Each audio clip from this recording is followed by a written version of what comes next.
Good morning, everyone. I'll be reading The Finger on Your Neck by Chimamanda Adichie.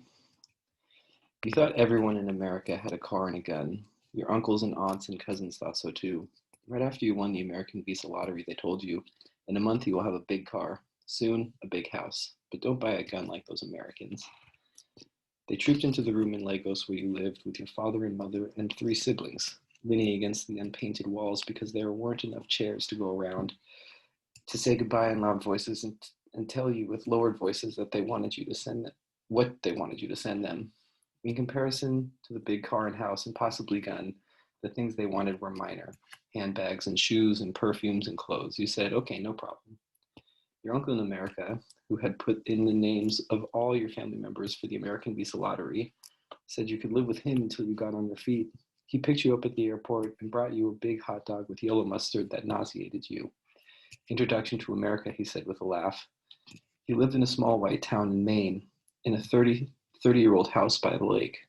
He told you that the company he worked for had offered him a few thousand more than the average salary plus stock options because they were desperately trying to look diverse. They included a photo of him in every brochure, even those that had nothing to do with his unit. He laughed and said that the job was good, was worth living in an all-white town, even though his wife had to drive an hour to find a hair salon that did black hair. The trick was to understand America, to know that America was give and take. You gave up a lot, but you gained a lot too. He showed you how to apply for a cashier job in the gas station on Main Street, and he enrolled you in a community college where the girls had thick thighs and wore bright red nail polish and self tanner that made them look orange. They asked where you learned to speak English, and if you had real houses back in Africa, and if you'd seen a car before you came to America. They gawped at your hair. Does it stand up or fall down when you take out the braids? They wanted to know. All of it stands up? How? Why? Do you use a comb? You smiled tightly when they asked those questions. Your uncle told you to expect it, a mixture of ignorance and arrogance, he called it. Then he told you of how the neighbors said a few months after he moved into the house that squirrels had started to disappear. They had heard that Africans ate all kinds of wild animals. You laughed with your uncle, and you felt at home in his house. His wife called you Nwane, sister, and his two school-age children call you auntie. They spoke Igbo and Agari for lunch, and it was like home. Until your uncle came into the cramped basement where you slept with old boxes and cartons and pulled you forcefully to him, squeezing your buttocks, moaning. He wasn't really your uncle. He was actually a brother of your father's sister's husband, not related by blood. After you pushed him away, he sat on your bed. It was his house after all, and smiled and said you were no longer a child at 22. If you let him, he would do many things for you. Smart women did that all the time. How do you think those women back home in Lagos with well-paying jobs made it? Even women in New York City. You locked yourself in the bathroom until he went back upstairs. And the next morning you left, walking the long, windy road, smelling the baby fish in the lake. You saw him drive past. He had always dropped you off at Main Street, and he didn't honk. You wondered what he would tell his wife, why you had left, and you remembered that he said that America was give and take. You ended up in Connecticut, in another little town, because it was the last stop of the Greyhound bus you got on. You walked into the restaurant with the bright, clean awning and said you would work for $2 less than the other waitresses. The manager, Juan, had inky black hair and smiled to show a gold tooth. He said he had never had a Nigerian employee, but all immigrants worked hard. He knew he'd been there. He'd pay you $1 less, but under the table. He didn't like all the taxes they were making him pay. You could not afford to go to school because now you paid rent for the tiny room with the stained carpet. Besides, the small Connecticut town didn't have a community college, and credits at the state university cost too much. So you went to the public library. You looked up course syllabi on school websites and read some of the books. Sometimes you sat on the lumpy mattress of your twin bed and thought about home.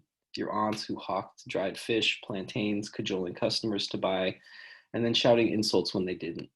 Your uncles who drank local gin and crammed their families and lives into single rooms.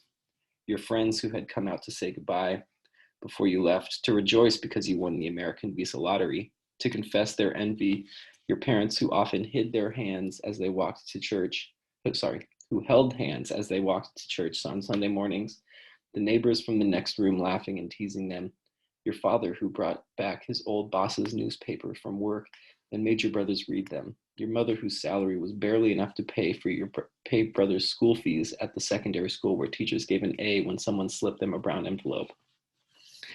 You had never needed to pay for an A, never slipped a brown envelope to a teacher in secondary school. Still, you chose long brown envelopes to send half your month's earnings to your parents at the address of the parastatal where your mother was a cleaner.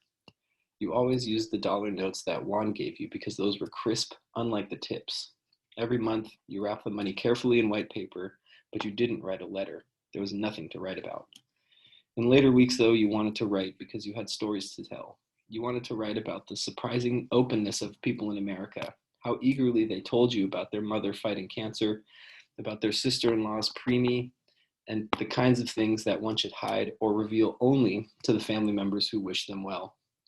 You wanted to write about the way people left so much food on their plates and crumpled a few dollar bills down as though it was an offering, an expiation for the wasted food. You wanted to write about the child who started to cry and pull at her blonde hair and push the menus off the table instead of the parents making her shut up. They pleaded with her, a child of perhaps 5 years old, and then they all got up and left. You wanted to write about the rich people who wore shabby clothes and tattered sneakers, who looked like the night watchmen in front of the large compounds in Lagos. You wanted to write that rich Americans were thin and poor and rich Americans were thin and poor Americans were fat, and that many did not have a big house and a car. You still were not sure about the guns, though, because they might have them inside their pockets. It wasn't just to your parents you wanted to write, it was also to your friends and cousins and aunts and uncles. But you could never afford enough perfumes and clothes and handbags and shoes to go around and still pay your rent on what you earned at the waitressing job, so you wrote nobody. Nobody knew where you were because you told no one. Sometimes you felt invisible and tried to walk through your room wall into the hallway, and when you bumped into the wall, it left bruises on your arm.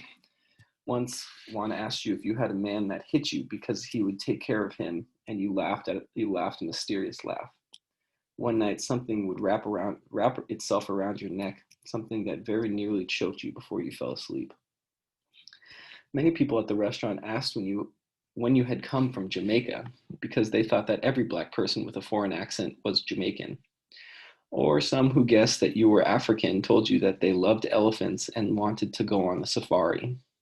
So when he asked you, in the dimness of the restaurant after you recited the daily specials, what African country you were from, you said Nigeria and expected him to say that he had donated money to fight AIDS in Botswana. But he asked you if you were Yoruba or Igbo because you didn't have a Fulani face. You were surprised. You thought he must be a professor of anthropology at the State University, a little young in his late 20s or so, but who was to say? Igbo, you said. He asked for your name and you said Akuna, and he asked your name and said Akuna was pretty. He did not ask what it meant, fortunately, because you were sick of how people said, father's wealth? You mean like your father will actually sell you to a husband? He told you he had been to Ghana and Uganda and Tanzania and loved the poetry of Okot Tek and the novels of Amos Tutula and read a lot about sub-Saharan African countries, their histories, their complexities. You wanted to feel disdain, to show it as you brought his order, because white people who liked Africa too much and those who liked Africa too little were the same, condescending. But he didn't shake his head in the superior way that Professor Cobbledick back in the Maine Community College did during a class discussion on decolonization in Africa. He didn't have that expression of Professor Cobbledick's, that expression of a person who thought himself better than the people he knew about. He came in the next day and sat at the same table, and when you asked if the chicken was okay, he asked if you had grown up in Lagos. He came in on the third day and began talking before he ordered about how he had visited Bombay and now wanted to visit Lagos to see how real people lived in the shanty towns, because he never did any of the silly tourist stuff when he was abroad. He talked and talked, and you had to tell him it was against restaurant policy. He brushed your hand when you set the glass of water down. On the fourth day, when you saw him arrive, you told Juan you didn't want that table anymore. After your shift that night, he was waiting outside, earphones stuck in his ears, asking you to go out with him because your name rhymed with Hakuna Matata, and The Lion King was the only maudlin movie he ever liked. You didn't know what The Lion King was. You looked at him in the bright light and noticed that his eyes were the color of extra virgin olive oil, greenish gold. Extra virgin olive oil was the only thing you loved, truly loved, in America. He was a senior at the state university. He told you how old he was, and you asked why he had not graduated yet. This was America after all. It was not like back home where universities closed so often that people added 3 years to their normal course of study and lectures went on strike after strike and still were not paid. He said he had taken a couple years off to discover himself and travel, mostly to Africa and Asia. You asked him where he ended up finding himself, and he laughed. You did not laugh. You did not know that people could simply choose to not go to school, that people could dictate to life. You were used to accepting what life gave, writing down what life dictated. You said no to the following 4 days to going out with him because you were uncomfortable with the way he looked at your face, that intense, consuming way he looked at your face that made you say goodbye to him, but also made you reluctant to walk away. Then, the fifth night, you panicked when he was not standing at the door when you left after your shift. You prayed for the first time in a long time, and when he came up behind you and said, "Hey," you said yes. You would go on a date with him even before he asked. You were scared that he would not ask again. The next day, he took you to dinner at Chang's, and your fortune cookie had 2 strips of paper. Both of them were blank.